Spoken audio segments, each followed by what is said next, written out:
और जनता का माल अपना। सरकार 5 साल तक आपस में सचिन पायलट और अशोक गहलोत की सिर्फ डबल में लगी रही। तो अपने सीएम ही नहीं जाते थे, पूरा घर से काम चलता था उनका। तो अब बाप जब अपने बच्चे को पढ़ाता है तो अपनी गाड़ी कमाई का पैसा लगाता है उसके ऊपर।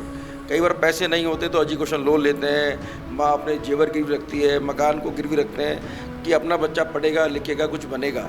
आज हमारी सरकार में आप बताइए, एक पेपर लीक हुआ, सारी परीक्षाएं बिल्कुल सही समय पे हो रही हैं और सही समय पर हो रही हैं, साथ के साथ में एक पेपर भी लीक नहीं हुआ। नमस्कार, आपका स्वागत है द फैक्ट इंडिया पे। मैं हूं अंकिता सोनी और हमारे साथ आज इस वीडियो में मौजूद हैं बीजेपी के जिला अध्यक्ष अमित गोयल सर। सर, सबसे पहले आपका स्वागत है हमारे टीएफआई पर। और आज इस वीडियो के पीछे का जो मोटिव है हमारा वो यही है कि जो जयपुर की जनता है या राजस्थान की जनता है, उन्हें ये पता चले कि जो ये कार्यकाल रहा है भजनलाल सरकार का, बीजेपी सरकार का राजस्थान में, क्या कुछ ऐसे कार्य हुए जिससे जनता को फ़ायदा होगा या हो रहा है, या कुछ ऐसी चीज़ें जो पहले कार्यकाल में सही नहीं थी जनता के लिए और आज सही है। ये आज हम आपसे इस वीडियो में जानना चाहेंगे। तो सबसे पहले हम शुरुआत करते हैं कि जिस तरीके से विपक्ष बार बार एक चीज़ दोहरा रहा है कि उन्होंने जो उनका 5 साल का कार्यकाल था उसमें कुछ ऐसी चीज़ें की है जो हम नहीं कर पाए, क्योंकि हाल ही में सीएम ने अपना एक स्टेटमेंट दिया था कि हमने 1.5 साल में वो चीज़ें कर दी हैं जो विपक्ष 5 साल के कार्यकाल में नहीं कर पाया था। तो क्या कुछ ऐसे कार्य थे जो जनता को जानने चाहिए कि 1.5 साल में बीजेपी सरकार ने जनता के लिए किए हैं? देखिए, सबसे महत्वपूर्ण विषय ये है कि 5 साल जो कांग्रेस की सरकार चली उसका एक नारा था, सोनिया सोनिया जपना और जनता का माल अपना। पूरी सरकार कांग्रेस की भ्रष्टाचार में आखंड डूबी हुई थी, तुष्टीकरण में डूबी हुई थी और सरकार 5 साल तक आपस में सचिन पायलट और अशोक गहलोत की सिर्फ डबल में लगी रही। आप ये देखिए कि बार बार सरकार को कितने महीनों तक बार बार होटल में रहना पड़ा। मुख्यमंत्री तो अपने सीएम ही नहीं जाते थे, पूरा घर से काम चलता था उनका। तो और आप ये देखिए कि 18 पेपर लीक हुए, उसमें 70 लाख बच्चे बैठे।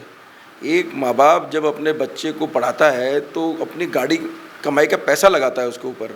कई बार पैसे नहीं होते तो एजुकेशन लोन लेते हैं, माँ अपने जेवर गिरवी रखती है, मकान को गिरवी रखते हैं कि अपना बच्चा पढ़ेगा लिखेगा कुछ बनेगा। और बच्चा जब बाहर आता था कांग्रेस के राज में तो मालूम चलता था पेपर लीक हो गया। आज हमारी सरकार में आप बताइए, एक पेपर लीक हुआ, सारी परीक्षाएं बिल्कुल सही समय पे हो रही हैं और सही समय पर हो रही हैं, साथ के साथ में एक पेपर भी लीक नहीं हुआ। तो ऐसा कौन सा पंजा था जो तिजोरी खुलती भी नहीं थी और पेपर बाहर आ जाता था? तो 70 लाख बच्चों के साथ जो अन्याय किया कांग्रेस ने, उसका जवाब कौन देगा? पहली बात। दूसरी बात, कांग्रेस के शासन में महिलाएं कितनी असुरक्षित थी आपने देखा होगा। रोज़ हम पढ़ते थे, अखबार रंगे रहते थे इसी बात से कि ये हो गया आज वहाँ, ये हो गया आज वहाँ, ये हो गया। भट्टी में बच्चों को डाला गया, देखा है आपने, हमने सबने देखा है। आज हमारे मुख्यमंत्री जी के आने के बाद में आप ये देखिए राजस्थान की कानून व्यवस्था की स्थिति कितनी सुधरी है, अपराधियों में भय है। तो कुल मिला के कहानी है कि किसी भी राज्य को चलाने के लिए सबसे इम्पोर्टेंट है कि वहाँ पर एक अच्छा एडमिनिस्ट्रेशन हो, भय मुक्त जनता रहे, अपराधी में भय रहना चाहिए और जनता में विश्वास रहना चाहिए। तो हमारी सरकार का स्लोगन तो बिल्कुल यही है कि अपराधियों में भय और जनता में विश्वास। और कांग्रेस शासन में क्या था? जनता भयभीत थी, अपराधी निरंकुश थे। और तीसरी बात आप ये देखिए, किसानों की बात हम करते हैं, कितने किसानों की 18,000 किसानों की ज़मीन कुर्क करने के नोटिस निकले थे अशोक गहलोत सरकार में, आपको याद हो तो। किसानों ने आत्महत्या की थी। सूरतगढ़ में किसान ने बाकायदा वीडियो बना के आत्महत्या की थी कि साहब राहुल गांधी यहाँ पर आए थे, जब झूठे वादे करने राहुल गांधी आते थे, उसमें वादा करने आए थे 2018 में कि हमारी सरकार आएगी तो किसानों के सारे कर्जे माफ़ कर देंगे। तो किसान ने कहा कि मेरे कर्जा माफ़ नहीं हो, मैं आत्महत्या कर रहा हूँ, वीडियो बना के उसने आत्महत्या की थी। तो कांग्रेस की तो सरकार पूरी झूठ पे, भय पे और भ्रष्टाचार पे टिकी हुई थी।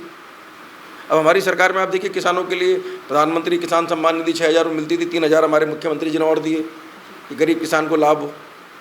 सड़कों की स्थिति आप देख लीजिए, राजस्थान के अंदर लगभग 5500 करोड़ रुपए सरकार खर्च कर चुकी है, अभी तक सड़कें सही रहें। मुझे अच्छी तरह याद है जब मुख्यमंत्री जी ने, अशोक गहलोत जी मुख्यमंत्री थे और प्रधानमंत्री नरेंद्र मोदी जी ने स्मार्ट सिटी योजना लागू की थी, तो उन्होंने ट्वीट करके आग्रह किया था एक तो कि हमारे जोधपुर को भी स्मार्ट सिटी योजना में डाला जाए।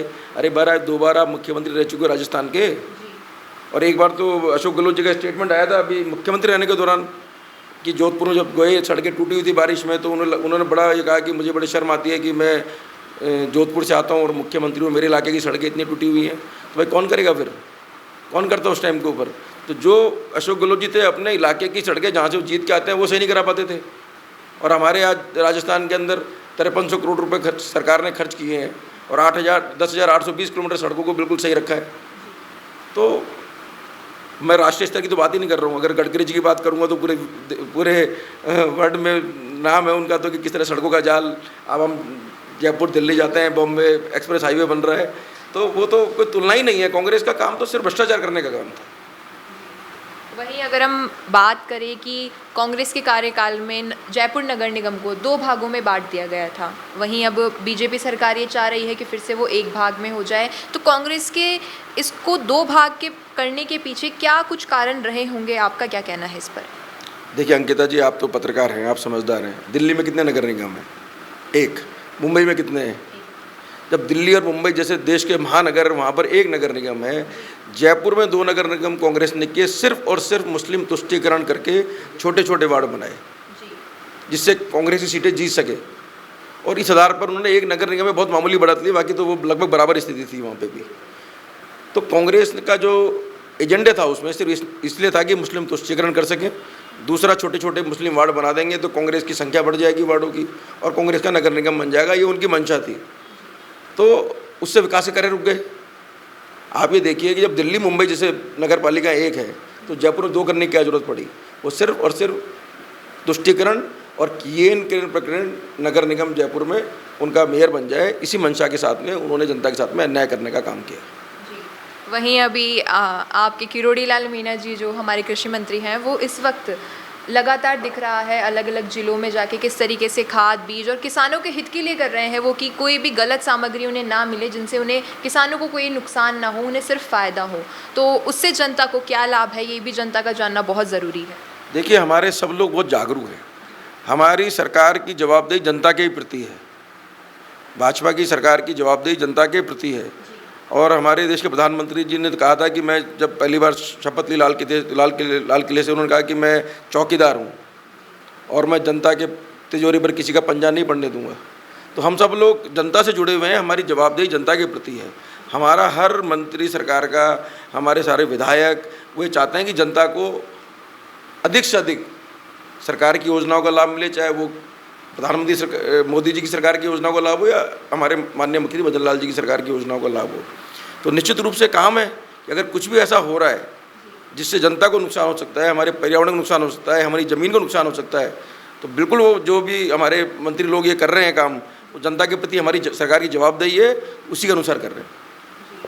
वहीं अभी 25 जून को जो है जयपुर में आयोजन हुआ था, क्योंकि जब इंदिरा गांधी के कार्यकाल में इमरजेंसी हुई थी उस वक्त जो भी सेनानी थे उन्हें सम्मानित किया गया अभी हाल ही में जयपुर पर। तो उस समारोह का क्या मोटिव था? देखिए, ऐसा है कि एक ऐसी पार्टी जो ये दम्भ भरती है कि आज़ादी उन्हीं के कारण आई, जबकि आज़ादी कांग्रेस पार्टी के कारण नहीं आई। कांग्रेस पार्टी की तो स्थापना अंग्रेज ने की थी। देश के लाखों लोग ने अपनी जान गंवाई आज़ादी के लिए। किसी धर्म जाति के आधार पर आज़ादी नहीं मिली, किसी पार्टी के आधार पर आज़ादी नहीं मिली।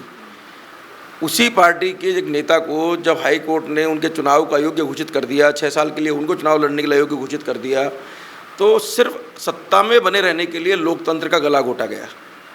किसी भी देश को चलाने के लिए कॉन्स्टिट्यूशन होता है, लोकतंत्र होता है। उस लोकतंत्र में 4 स्तंभ हैं, कार्यपालिका, विधायिका, न्यायपालिका और एक मीडिया भी एक चौथे स्तंभ के रूप में अपनी पहचान बना चुका है। तो जब इंदिरा गांधी जी को अयोग्य घोषित कर दिया गया तो उनको बचाने के लिए इस तरह का कुचक्र रचा गया, देश की आत्मा का गला घोट दिया गया, देश के नागरिकों के अधिकारों को समाप्त कर दिया गया। किसी भी व्यक्ति को बिना किसी कारण आप जेल में रखने की आपने छूट दे दी, विपक्ष के नेताओं को जेल में बंद कर दिया।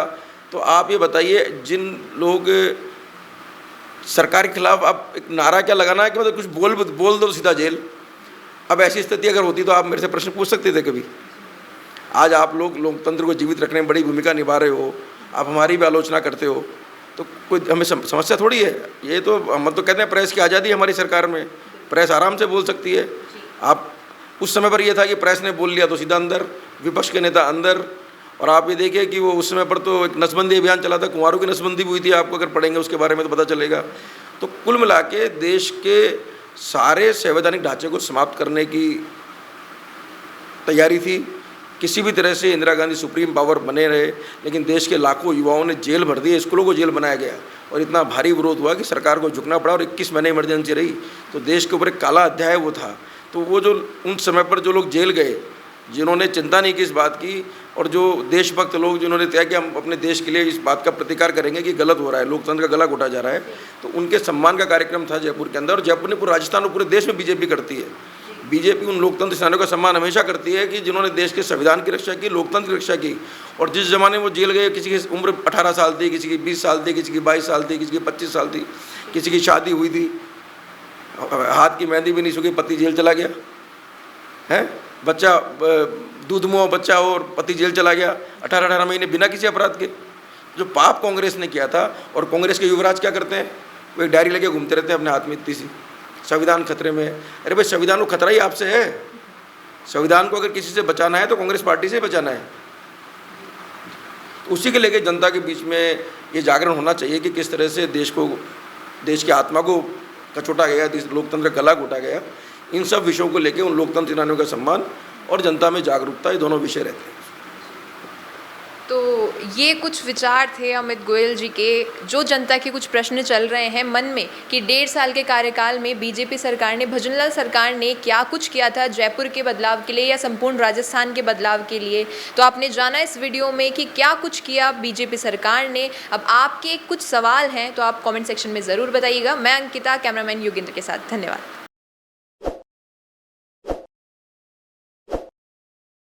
ताज़ा खबरों के लिए विजिट करें द फैक्ट इंडिया की वेबसाइट और डाउनलोड करें द फैक्ट इंडिया ऐप।